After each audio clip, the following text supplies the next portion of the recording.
கோடி கொடுத்தாலும் உன்னை போல செல்வம் கிடைக்காது வாழ்விலே. புள்ளிமானே தூங்கும் மயிலே என்னை மறந்தேன் நானம்மா. எந்தன் வாழ்க்கையின் அர்த்தம் சொல்ல பூக்களின் வண்ணம் கொண்டு பிறந்த மகளே என் மகளே. நான் வாழ்ந்தது கொஞ்சம் அந்த வாசத்தில் வந்துதித்து உயிரில் கலந்தா என் உயிரே.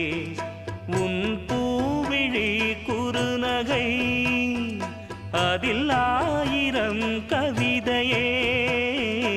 எந்தன் வாழ்க்கையின் அர்த்தம் சொல்ல பூக்களின் வண்ணம் கொண்டு பிறந்த மகளே என் மகளே. நான் வாழ்ந்தது கொஞ்சம் அந்த வாசத்தில் வந்துதித்து உயிரில் கலந்தா என்